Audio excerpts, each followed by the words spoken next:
Right, so first you want to remove the 6 10mm bolts.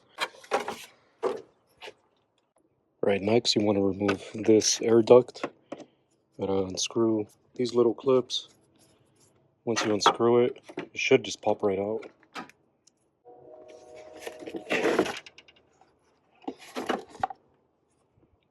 Next you'll want to remove the radiator fan shroud.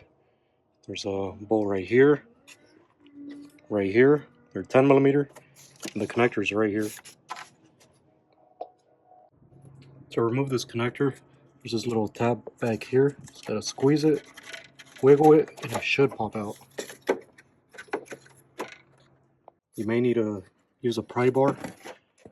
Go on that clip, pop it open a little bit, and then yank on the fan shroud, and that should make it pop out.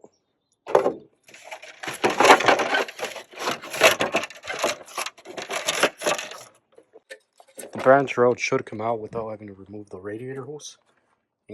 Right, with the fan shroud out of the way, pop out this protective boot. It's a 12mm, so then just go ahead and loosen that up. Careful with the radiator. Next, remove the alternator connector. Just gotta squeeze it right in the front area, right here. Once you squeeze it, it should pop right out. Next, remove this 10mm, and there's one right here. Next, remove the 10mm bolt that holds the power steering reservoir.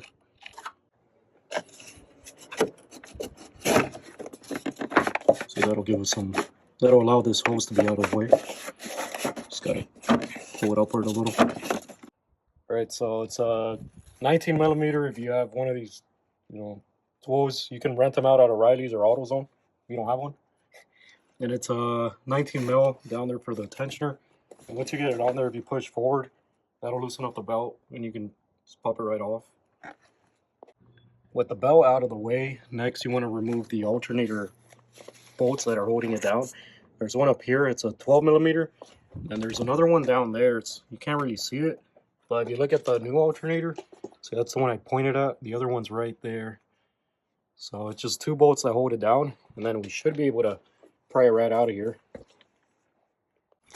Alright, now the bottom bolt for the alternator is extremely difficult to get to. The easiest way, so what I did was I turned the tire all the way, and then see that right there, this cover will be in the way. There's two 10mm bolts holding it down, and one bolt hole will be right here, the other one will be on the opposite side.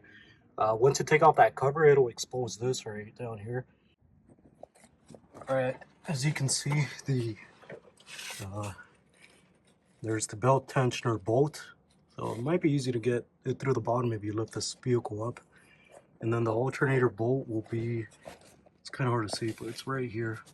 I already loosened it up. It's a 14mm, so that's kind of the easiest way to get it out is through down here because there's not very much room around it.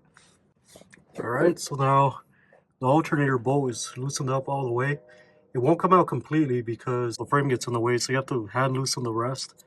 That bolt will come out with the alternator in place. Take out this bolt right here.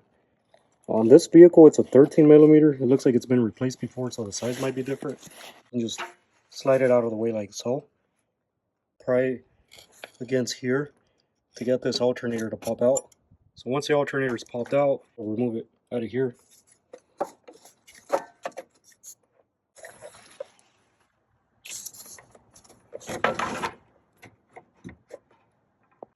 Alright, as you can see, you can wiggle it out of here. Please make sure to like and subscribe. This is a lot of work. Remember to place that bottom bolt in before you install the alternator in place, just because you don't have enough room to put the bolt in once the alternator's in its spot. So make sure you do that before you push the alternator in its correct spot.